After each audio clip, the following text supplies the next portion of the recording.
Welcome, everybody. And I'm back after 2 months in India.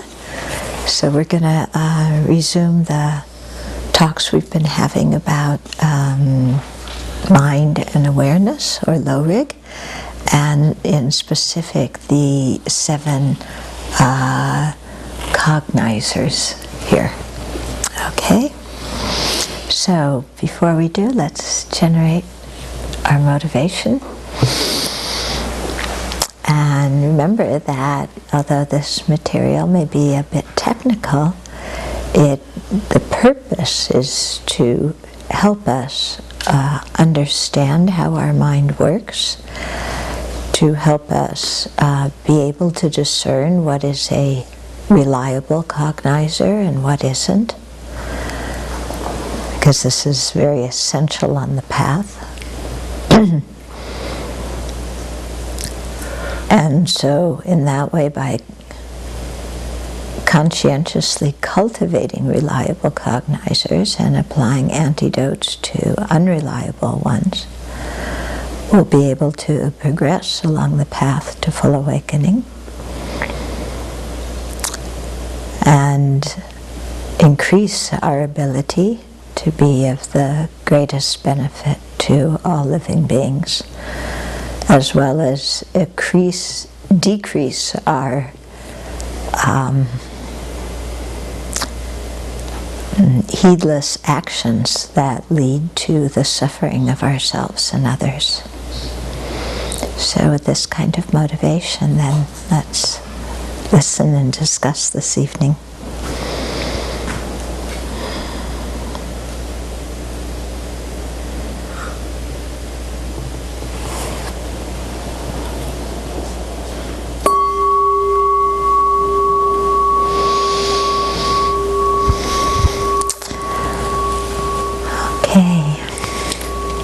So before I went away, we were talking about the different kinds of objects. Now we're going to start talking more specifically about the kinds of cognizers. Yes? The mic is buzzing. Could you try to move it also? It's what? It's buzzing. Buzzing? Buzzing. Oh, what do I do to get rid of that? Well, maybe I need to take it. It's...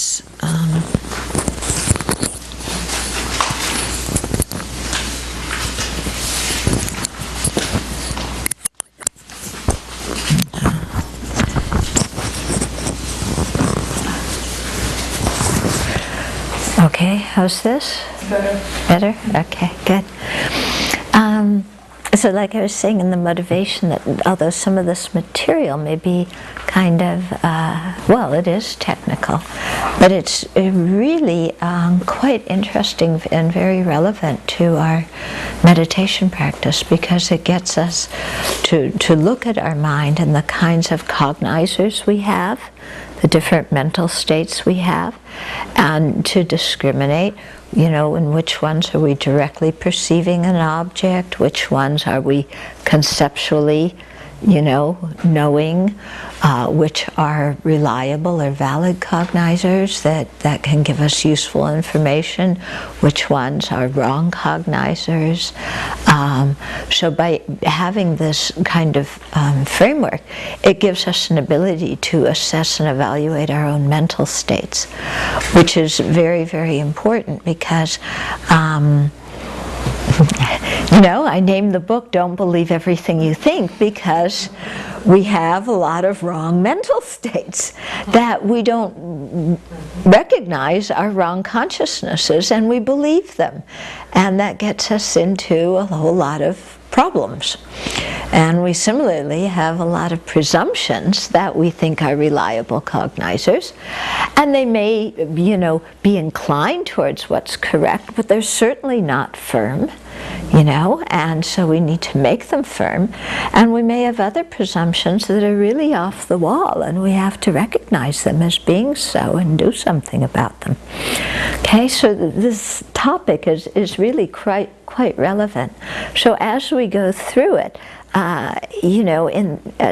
in the space between one talk and the next, try and be aware of your mind and see these different mental states as they arise, and recognize them, and then it gets really kind of interesting. I should say that many people call it, I'm changing the terminology in some ways.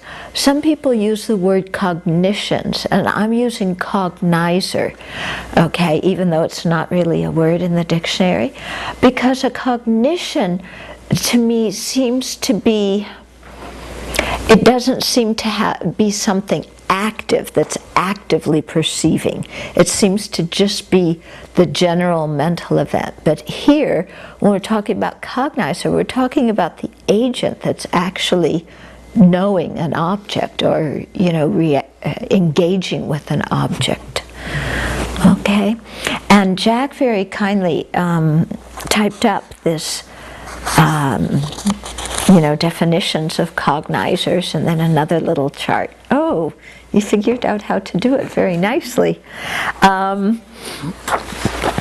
Okay, I haven't had a chance to go through it and make sure that all the terminology is corresponding and everything, so we may have to change some terminology as we go along, because I'm also realizing that as I'm reviewing my own notes and different translations of text, that people use so many different words, and it can be very, very confusing. So we'll try and systematize here. Okay. Are these new glasses? Yes. Ah, thank you. So far, so good. Let's see how they compare with these. Oh, definitely better. Yes, thank you. Okay, so we're using this text that we have here, and if you don't have it, you can write to the office and Sopa will send it to you. It's called The Presentation of Mind and Awareness. Mind and awareness, is the Tibetan term, is lo rig, okay, and a composite of all the important points, opener of the eye of new intelligence, by Geshe Sampel. And so here we don't have the entire text, we have only the part about the division of the mind into 7. Okay, so this is going to be according to how the Galupa, the Galupas interpret the Sautantrikas. Okay, so the second school, right above the Vaibhasikas, the Sautantrikas. Although sometimes I may throw in a few of the Prasangika meanings too, because they're quite different in some instances. It's interesting to see. So he starts out having bowed down to the glorious Losangdrapa, so that's Lama Tsongkhapa, the emanation of Manjughosha, Manjushri, treasury of wisdom. I extend this presentation of mind and awareness, composite of all the important points, in order to increase the clarity of knowledge of those with low intelligence.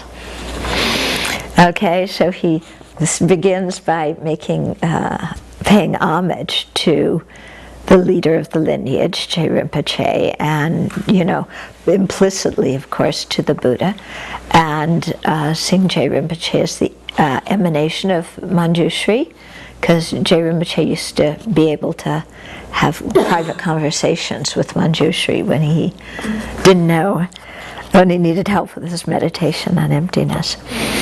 And we might be a little bit offended, because he's doing this to increase the clarity of knowledge of those with low intelligence. Well, who does he think I am? Somebody of low intelligence. Maybe he's right. Yeah, maybe he's right. Okay. So the presentation of mind and awareness has 3 parts: definitions, divisions, and the meaning of each division. Okay, so when we start out with definitions, we're first going to start out with the definition of mind. The Tibetan word for mind is lo. Okay. So a knower is the definition of a mind. That tells you a lot, right?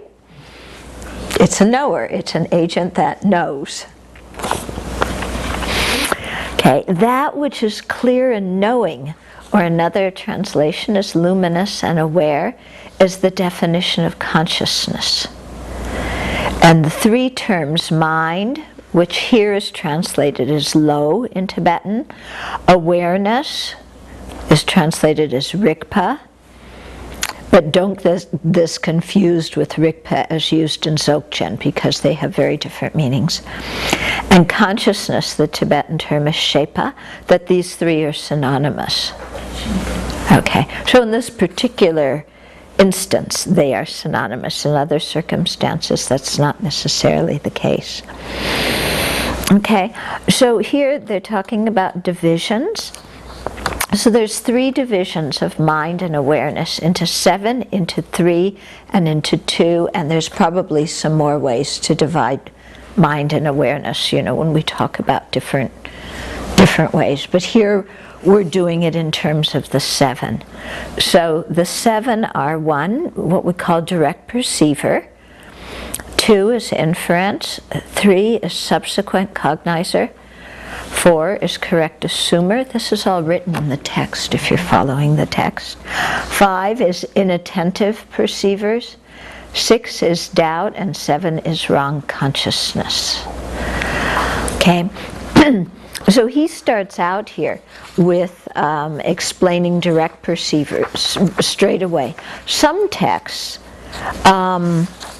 start out talking about prime cognizers first. Okay, so that can have some advantages, talking about prime cognizers, or sometimes it's, well, let's just start with the direct perceivers, and then we'll get into the prime cognizers a little bit later. Okay, so the first one, direct perceiver. So the explanation has 2 parts, definitions and divisions. Okay, so an unmistaken knower that is free from conceptuality is the definition of a direct perceiver. Okay, so unmistaken, what does that mean? Takes it in as it is. Takes it in as it is, as it exists without concept. Without? Concept. Yeah, so it's an unmistaken in terms of its appearing object. So its appearing object is not a conception. Yeah, it's not a conceptual appearance. Yeah, so that's what unmistaken means here. So it's because we have unmistaken, we have what's the other word that they're using? Incontrovertible or non-deceptive. Okay, so they sound initially similar, but they have specific meanings here. So unmistaken means that okay, it's a non-conceptual mind. Yeah, and then it's a knower. So we said before that we had that thing that a knower is the definition of mind, and it's free from conceptuality. So actually just saying an unmistaken mind is sufficient to define a direct perceiver. You don't have to also repeat that it's free from conceptuality. However, they do so in the Sautrantika to eliminate one of the non-Buddhist schools called the Vaisesika, because they say that sense consciousnesses are conceptual. Don't ask me why they say that, but they say that, and so to really show that they aren't, then they kind of repeat it. They say they're unmistaken and non-conceptual. Okay? Okay, and then, okay, now here he's going to get, next sentence, he gets right into this thing of reliable cognizer. Okay, so let's deal a little bit with translation. The Tibetan is sema, and usually when I'm writing, I translate it as reliable cognizer. Many other people translate it as valid cognition. The reason I don't translate it as valid is because to me, valid has the sense that it's kind of objectively valid, whereas reliable has the sense of it brings us useful information that we can rely on, which is actually what the meaning of this term sema is. Okay, it brings us, some people translate it as an instrument of knowledge. That sounds a little bit strange, but I think John Donne or somebody translated it like that. But the idea being that it can bring us some reliable information. Okay. Often in the Sautantrika school, it's translated as prime cognizer. Okay, and that's because the Sanskrit word pramana is glossed in two different ways. Okay, so according to Sautantrika, the pra in pramana, it refers to the first moment of mind that realizes its object by its own power, not through the force of a previous reliable cognizer that induces it. Okay, so it's the first moment of knowing an object that knows that object by its own power, whereas the second moment is called a subsequent cognizer, and so it's not considered pramana, or the Tibetan word is sema. Okay, because subsequent is the second moment, it's not new, and they're glossing the Sanskrit word pra as new or first. But to the Prasangika, pra means main. Okay, in other words, it comprehends its main object. So for the Prasangikas, to be a sema, or a reliable cognizer, it doesn't have to be the first moment of knowing that object. It can be a later moment. But for the Sautantrikas, they really are emphasizing the first moment that knows the object under its own power, you know, and getting that. Because they're saying, they're kind of diminishing the importance of subsequent cognizers, because, you know, they didn't do it by themselves, yeah? You know, the first moment picked itself up by its own bootstraps. It knew the object through its own power. The second moment, they're kind of, you know, a welfare case. They're leeching off the first moment, you know, because the first moment perceived the object, so then it's just easy to have the second moment. Okay? So the Sautantrikas are, you know, kind of the, I shouldn't carry this analogy too far. The Sautantrikas are, you know, they have their own way of seeing things. So that's why they translate it as prime cognizer. Okay? So sometimes I may use prime, sometimes I may use reliable, but it's meaning the same thing. I'm noticing here in some cases we have valid direct perceiver. You know, we want to change that to reliable direct perceiver. Okay, in our handout. Okay, so if we look at this one, yeah, that is a directly perceiving, reliable cognizer. It has the qualities of being new, so it's the first moment knowing that object under its own power.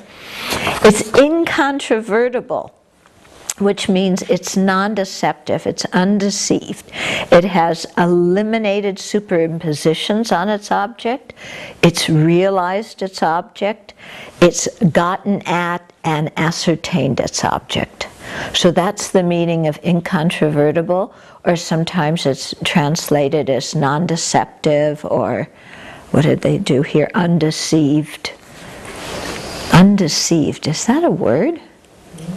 Undeceived. Undeceived or non-deceptive? Non-deceptive, I think. Okay. Or incontrovertible. And then it's unmistaken, because it's a direct perceiver here, so it's doesn't have a conceptual appearance, and then again emphasizing that it's free of conceptuality. So that's the definition of a directly perceiving reliable cognizer.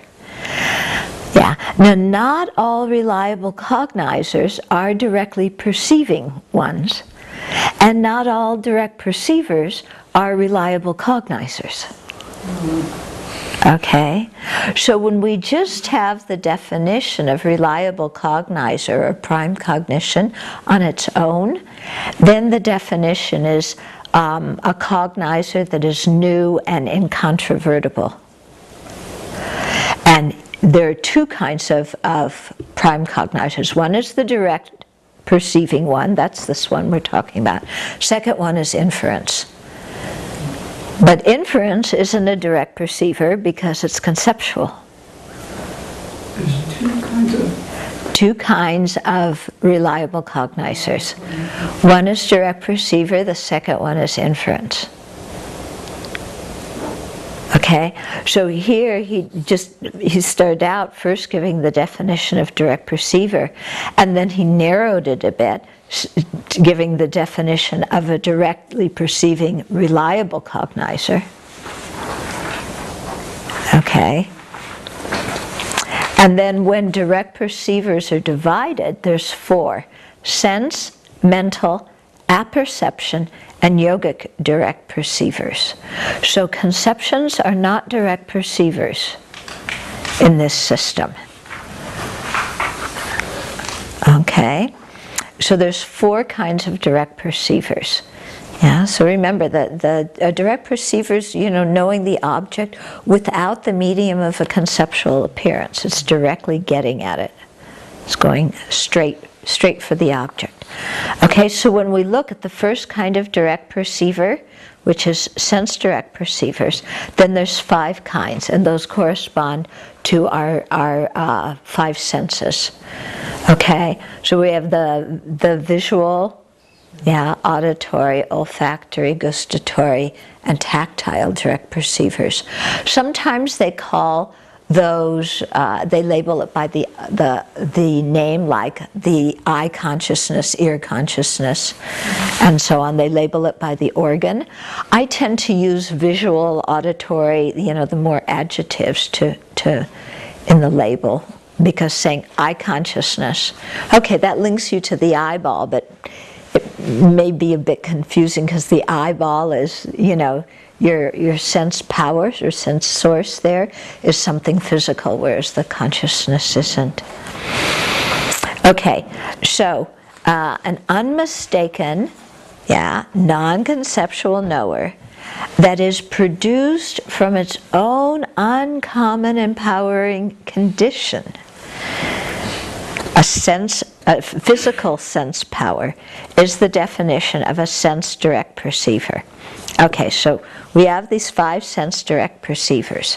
So they're unmistaken, right? So no conceptual appearance. Non-conceptual knower, so they're a knower, they're a mind. Okay, they're not a sense organ or anything. And they're a specific kind of mind that is produced by its own uncommon empowering condition. Sometimes instead of empowering condition, we say dominant condition. Yeah, that's an alternative translation. What it means is the chief condition, in this case, the physical sense power, that's enabling you to know the object. Okay, so how do you know colors and shapes? How do you know forms? Because, the unique empowering condition that gives your visual consciousness the ability to know colors and shape is your eye sense power, or sometimes called it the eye source. So those are different names for it. Okay, so when we're talking about the sense powers, we're not referring to the gross organs. Okay, so when we're talking about the dominant or empowering condition for a visual consciousness, it's not referring to your whole eyeball, because your whole eyeball doesn't perceive, does it? Yeah, you know, there's lots of parts to the eyeball that do different things. What it's talking about is a very subtle material, yeah, that is actually the sense power or the sense source. So this could be, what do you call it, the rods and cones on the retina? Yeah, so that's kind of how you would translate it into modern terms. I don't think they had those expressions in previous centuries. So they just said some subtle material. Yeah, so it's not some gross kind of material, but it's a subtle material. So similarly for your auditory consciousness, it's not referring to this big thing hanging out the side of your head, but it's referring to, what is it, the stirrup? What? Icus, stapes, malus, icus, and stapes. Malus, incus, and stapes. But isn't the hammer and the anvil or something? Hammer, anvil, and Stirrups, hammer, anvil, and stirrups. It sounds like you're getting on a horse. That's what they're shaped like. Yeah.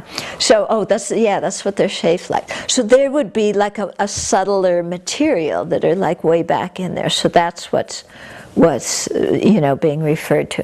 When we talk about the empowering or dominant condition for the nose, it's again not the big thing stuck on your face, but it would probably be the subtle sensors inside your nose.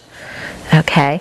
Same thing when they say tongue consciousness or gustatory consciousness, it's not the whole muscle, it would be the subtle cells or sensors on your tongue that can taste different tastes. And then similarly with tactile can be on the surface of your body. It can also be inside your body, because we can have hunger and thirst. Those are considered tactile sensations. So again, some subtle, probably like the subtle nerve receptors, maybe on your skin, and then in your inner organs. Yeah, you have a lot of different kinds of a lot of different. Deep pressure, light touch. I mean, there's probably 20. But they're all just different sense receptors, so they're different cells that cognize different qualities about tactile. Mechanical forces or temperature. Yeah, so temperature, hard and soft, rough and smooth, hunger, pain, different things, okay? Yeah, so here it wouldn't be talking about your skin as a whole, but the subtle nerve receptors on it. So they're called the special empowering condition, because they're the ones that empower the consciousness to know the object. Yeah, without this, and they're sometimes translated as dominant condition, because they're the dominant thing that connects the object to the consciousness, so that the consciousness actually perceives something. It's not like it connects the object to the consciousness. It's what makes the consciousness come into being. Okay, because without an object, without a dominant condition, a sense power, then you're not going to have a consciousness. Okay?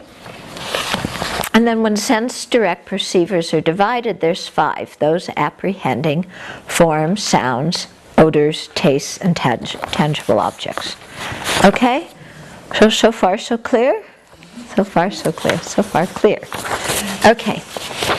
Then an unmistaken non-conceptual knower that is produced in dependence on its own uncommon empowering condition, the eye sense power, and an observed object condition, a form, is the definition of a sense-direct perceiver apprehending form.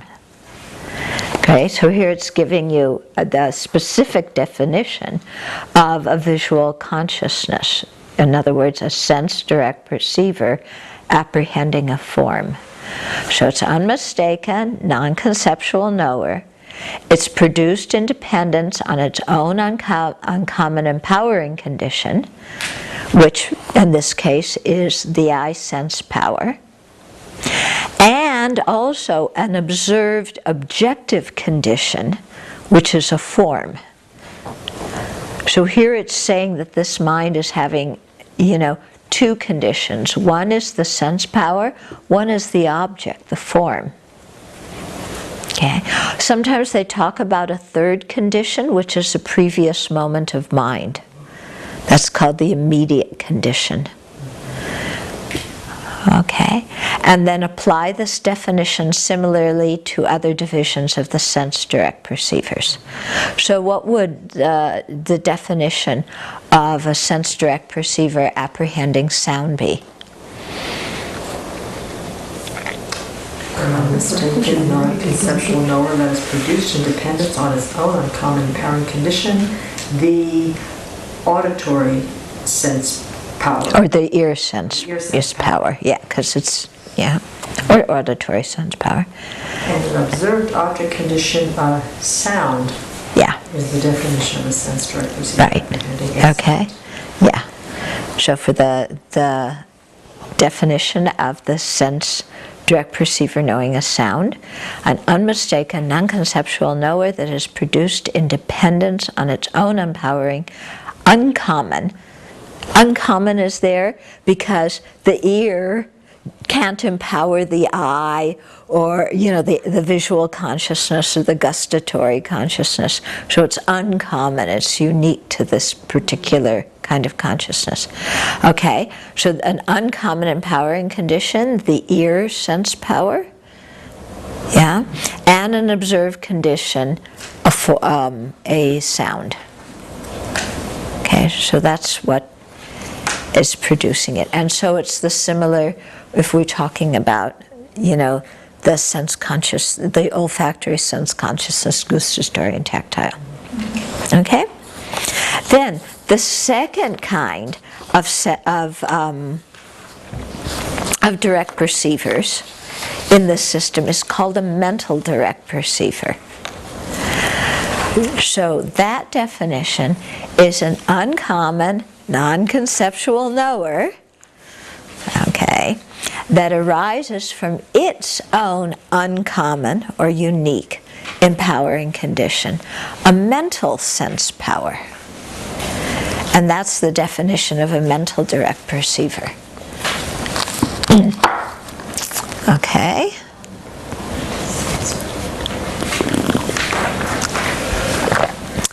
So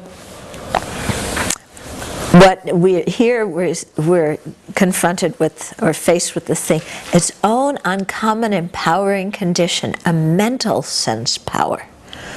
Well, what in the world is a mental sense power that is going to cause a mental direct perceiver? It's a previous moment of consciousness. Yeah, of any of the six consciousnesses. Yeah. So when mental direct perceivers are divided, there are two. Those that are indicated on this occasion and those that are not indicated on this occasion. Okay? You got it? So there's the mental perceivers that are in the in crowd on this occasion and the mental perceivers on the out crowd on this occasion. But it could be another occasion where the out ones are the in ones and the in ones are the out ones, okay? So here we're getting into the definition of a mental direct perceiver indicated on this occasion. Okay, a non-conceptual, unmistaken, other knower. Okay, indicated on this occasion that arises from its own uncommon empowering condition, a mental sense power. Okay, so that's the definition of a mental direct perceiver indicated on this occasion. So, okay, non-conceptual, unmistaken, we know that, no conceptual appearance. Other knower means that it knows an object other than itself. And this is differentiating it from the following kind of direct perceiver, which is called apperception or apperceptive direct perceivers. And those are called self-knowers because they know the consciousness that they're a part of. Whereas a mental, and they're also mental, okay? But here, the mental direct perceiver, it's an other knower, so it knows some other object, not itself. Okay? And it's an other knower indicated on this occasion, yeah, and it arises from its own empowering, uncommon, empowering condition, a mental sense power, which is any of the other types of consciousnesses, sense consciousnesses and mental consciousnesses, okay? So when mental direct perceivers, okay, here, I'm mistaken, I'm sorry. It's referring only to the five sense power, the five sense consciousnesses. That's what the mental deceivers are, mental direct perceivers. That's what the uncommon empowering condition of a mental direct perceiver on this occasion is. Is the five sense consciousness? Yeah, it's going to be the five. Because it says when mental direct perceivers indicated on this occasion are divided, there are five, ranging from those apprehending forms to those apprehending tangible objects. Although, well, let's go on. It may, because you may have, no, this is correct. Yeah, because these are direct perceivers. So it comes out as we go on, okay?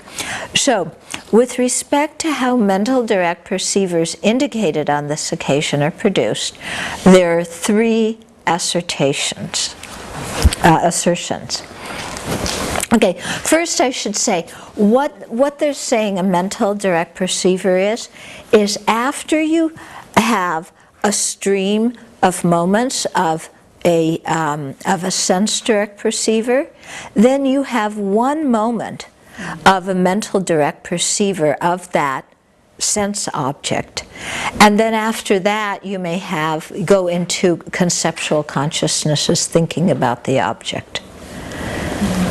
Okay, so that's what a mental direct perceiver is here on this occasion, is that they're saying after, I look at the color green here for a while with my visual consciousness, and at the end of that, then there's a very brief moment of a mental direct perceiver knowing green, and then, but I don't even recognize it, okay?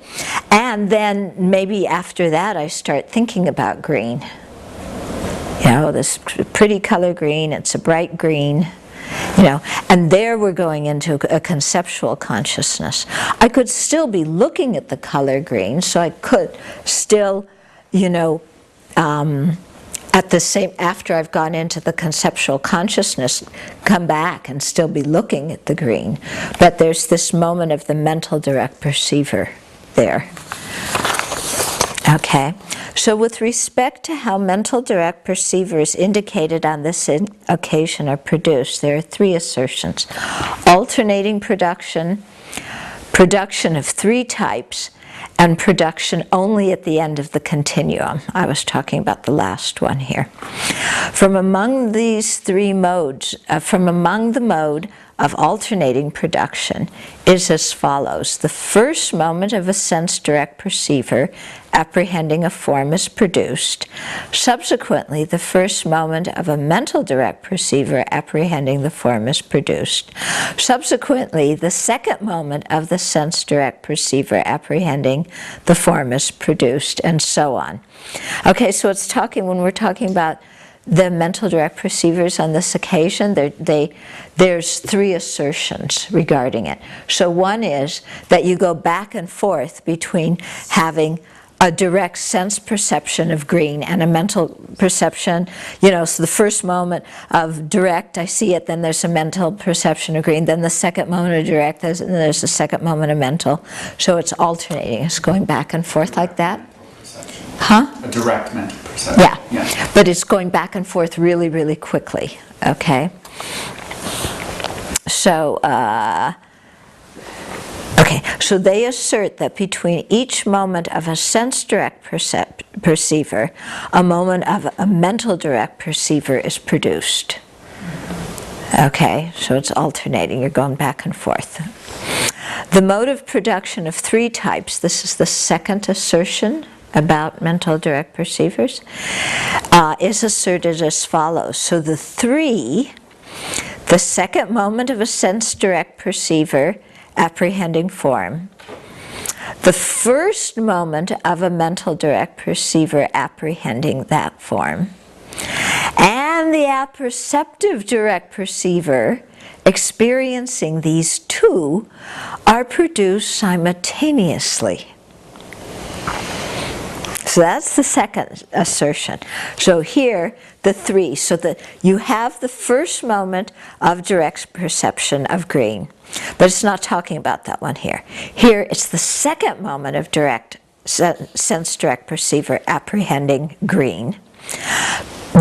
And it is simultaneous with the first moment of a mental direct perceiver apprehending green, which is also, and those two are simultaneous with the apperceptive direct perceiver experiencing both of those. Okay, so that is what's called the production of three types.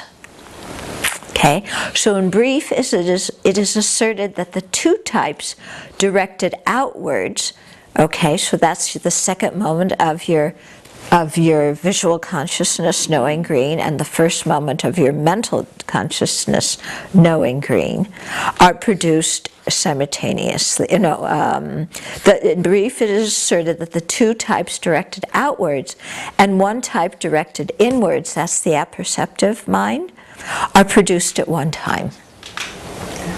Okay, so that's another assertion. Yeah. Then the mode of production only at the end of a continuum is the thought of the foremost father, Tsongkhapa, and his spiritual child, Gyaltsab. So we know now that we're coming to the right one. Don't ask me why it's right, but it's just that they think it is. But maybe we'll figure out why it's right. Okay. Here, a mental direct perceiver apprehending a form is produced only at the end of the last moment of a sense direct perceiver apprehending a form. Furthermore, it is clear in the textbook, here it's Panchen Sonam Drakpa's commentary on Dharmakirti's commentary on Dinaga's compendium of unreliable cognition, that Panchen Sonam Drakpa is the textbook author for Loseling, Drepung Loseling. Okay, so he says that it is necessary to assert that in the continuum of one who looks nearby, in other words, an ordinary being, no more than one smallest moment of a mental direct perceiver apprehending a form is produced. Now they don't explain why. So what he's saying is that you have a whole stream of moments knowing green, and at the end of that you have one moment of mental direct perceiver knowing green. That's what I explained at the beginning. Okay, so the first theory was alternating sense and mental. The second was the second moment of the sense, the first moment of the mental, and the apperception are simultaneous. And this one is you have a string of moments knowing green or blue or whatever it is, and at the end of that you have one brief moment of a mental direct perceiver. Okay. Indicated on this occasion must be understood as referring to the occasion where it is said in Sutra, consciousnesses of forms are of two types, those depending on the eye and on the mind. So that's what on this occasion means. It's referring to that sutra. I wonder if that sutra, that sounds more like an Abbey Dharma quotation, but it might be in a sutra. Consciousnesses of forms are of two types, those depending on the eye and on the mind. And here it's talking about Pension Sonodrakva was specifically stating that this is the case of an ordinary being, not an Arya who can see things in different ways. Mental direct perceivers not indicated on this occasion are such consciousnesses as a clairvoyance which knows another's mind. Okay, so there's different super knowledges. You have a clairvoyance, you have clairaudience, what they call divine eye and divine ear. You have one that knows your past lives, one that knows the dying and rebirth of every living being. Okay, so those kind of consciousnesses are the ones not indicated on this occasion. Okay? Any questions so far? It's a lot of information. It's not that difficult. You just have to go over and review it, I think. I think the part that I get stuck on is anytime I hear the word, when it says here consciousness, 2 points, one depending on the eye, one depending on the mind, my mind goes immediately to conception when I see mind. Oh, yeah, no, it doesn't mean that. Because there are mental direct perceivers. Okay, so there's actually a yogic, we're going to come to it soon, there's a yogic direct perceiver where the mental consciousness directly knows, like impermanence or selflessness. There's clairvoyance where the mental consciousness directly knows all these other objects. And then there's the mental consciousness on this occasion, the mental direct perceiver on this occasion, which is talking about the one that happens at the end of a string of moments of a sense direct perceiver. So, Okay? they're Yeah. indicated on this occasion and not indicated on this occasion are not then the total of everything. They're, the first one, indicated on this occasion is the sense powers. The not indicated is the mental powers, but not these ones that are superpowers, like the clairvoyance. The mental direct perceivers are indicated on this occasion are not the super knowledges. So those two aren't like they don't subsume everything. What doesn't? The indicated on this occasion and not indicated, well, that's not the whole group of mental. I think it is, because not indicated on this occasion. An example of not indicated on this occasion is clairvoyance, but it could include, other superpowers. It could include yogic direct perceivers. So indicated on this occasion, not mental sense direct perceivers, indicated on this occasion, not indicated on this occasion, cover all the mental direct perceivers. Under indicated on this occasion, you were referring to the brief moment of mental consciousness that occurs after the stream of a sense consciousness. Not indicated on this occasion is the grab bag for everything else, which could include clairaudience, clairvoyance, knowing past lives, yogic direct perceivers.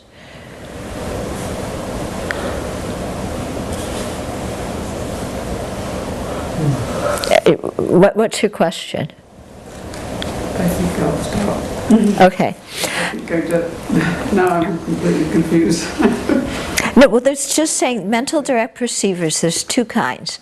Indicated on this occasion, not indicated on this occasion. What are the ones indicated on this occasion? The sense powers, or the sense perceivers. No, because this is a mental direct perceiver. It's the one right after related all to the five sense powers. Yeah, they're the ones related to the five sense powers, but they aren't the five sense powers, because this is a mental direct perceiver. Could these be called the sense consciousnesses? The sense consciousnesses become the mental sense power that enables the mental consciousness to become a direct perceiver of a form or a sound or a smell or a taste or a tactile object. Okay? Are you getting that? What?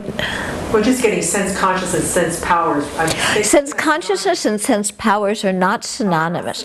The sense consciousness is the mind. The sense power is the sense source, or the sense, or this subtle material that enables you. So the sense power is not a consciousness, it's form. It's some kind of subtle physical substance.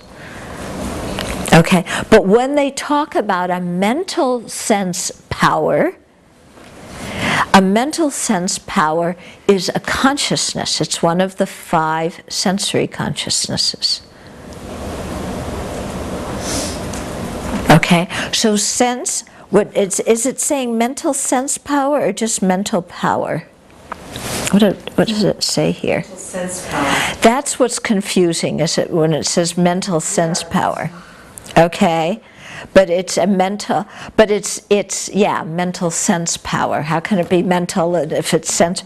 But here it's referring to a sense power, to a sense consciousness that is becoming the empowering condition for a mental direct perceiver. Okay, here's green. Yeah, I have an eye consciousness. Yeah, a sensory direct perceiver that's apprehending green. And that's the very subtle materials that are...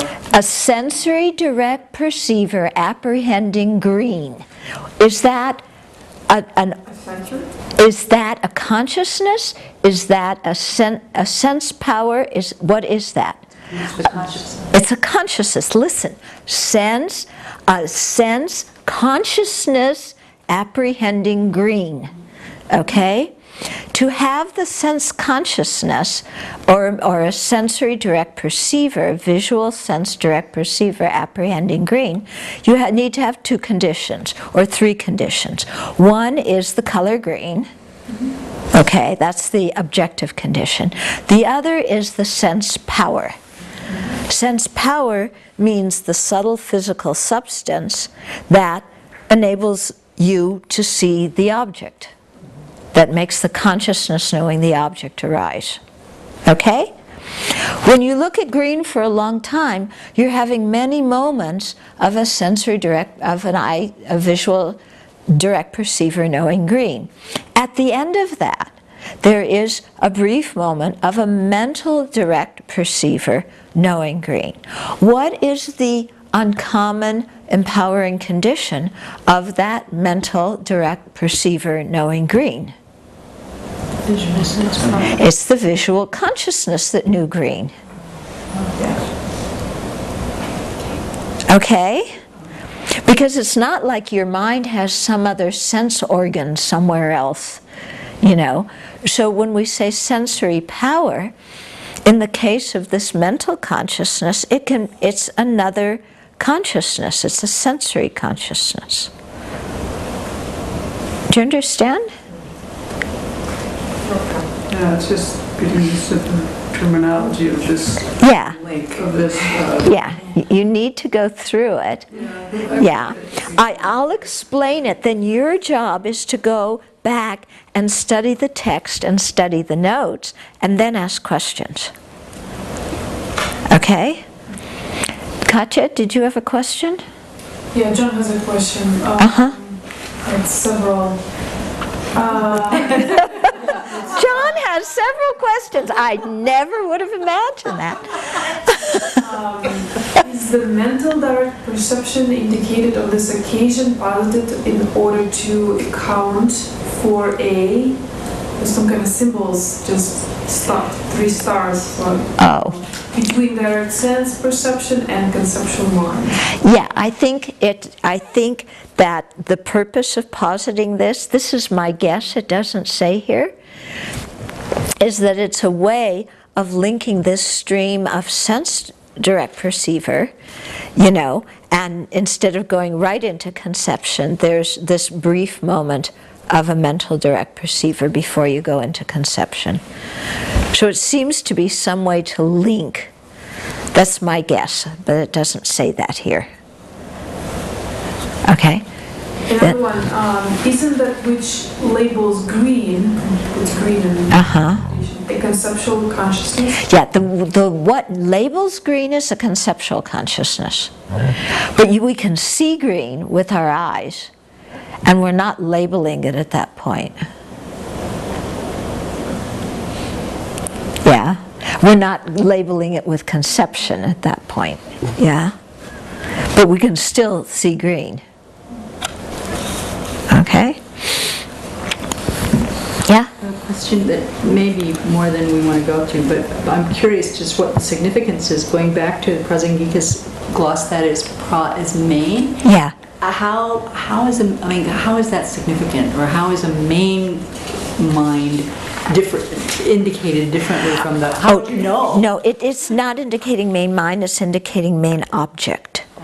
Okay. In other words, it means main. In other words, it comprehends its main object. Oh. So in that way, yeah. It comprehends its main object. So for Prasangika, subsequent cognizers are included in reliable cognizers. For Satantrikas, they're not. Okay, because for Satantrikas, it has to be new, the first moment. Yeah, but for Prasangikas, they're saying doesn't matter first moment, second moment. It comprehends its main object correctly. So it's a reliable cognizer. Oh, I see. Okay. Okay? Yeah. Okay, maybe we better stop with this today.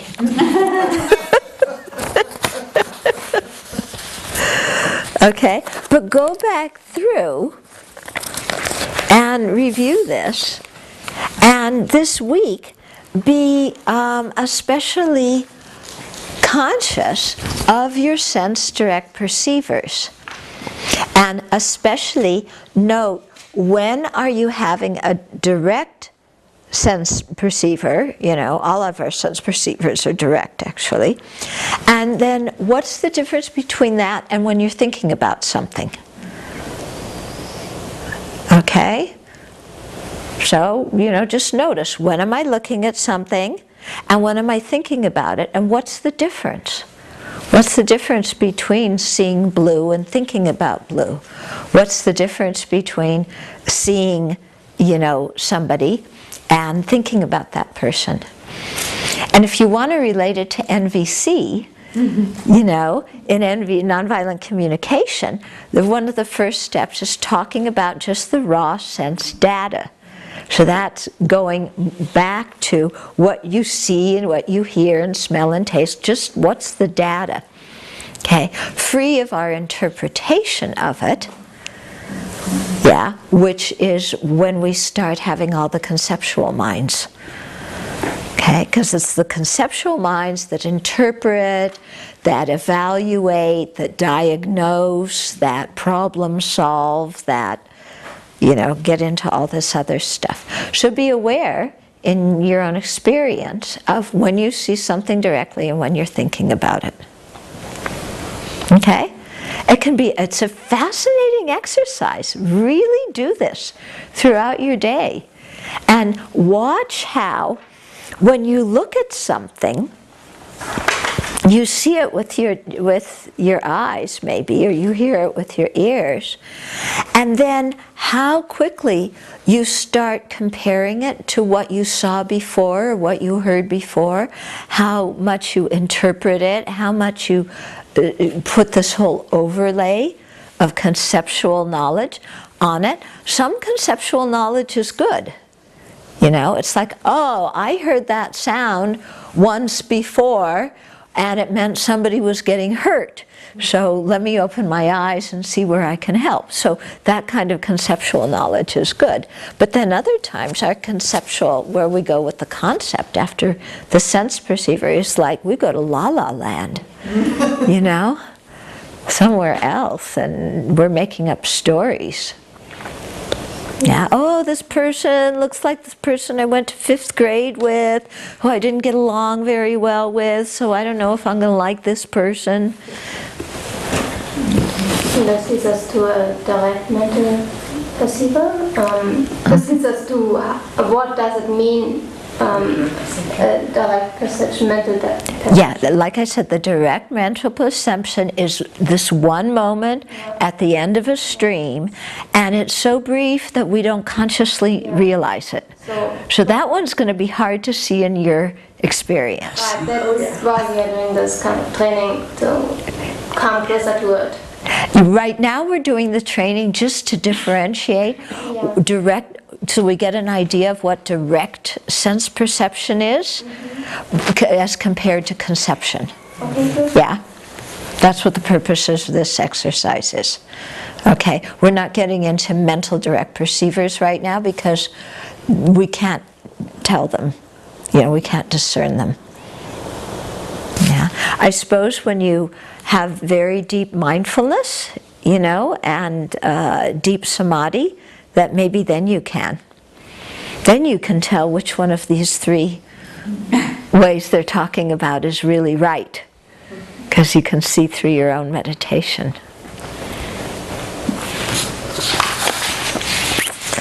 Yeah. I remember studying this and going, but aren't there meditators who can tell us which one's right? Why do we have all these different theories? Yeah? Well, yeah, that's true. Must have different experiences. Yeah, or maybe people just thinking logically how to get it to make sense. I don't know. So Sankapa is saying is number 3? Yeah. I like number 2.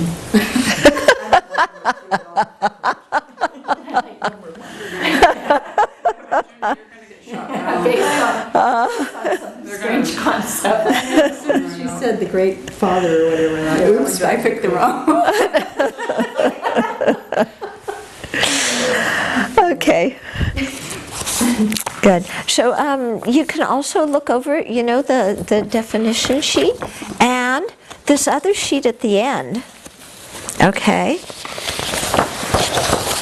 is very helpful because, and John and others listening, you can write Sopa for it and ask her. Okay, so it's going through the different kind of cognizers and telling you which ones are whether they're conceptual or non-conceptual, whether they have a mental image. Here I'm saying with that mental image, I'm also translated as conceptual appearance. Okay. And then he also typed in the Tibetan terms, which is, you know, can be quite helpful. Okay. Welcome back. Okay, so go and review these things, and you have the text that spells it out pretty clearly. Okay. Good.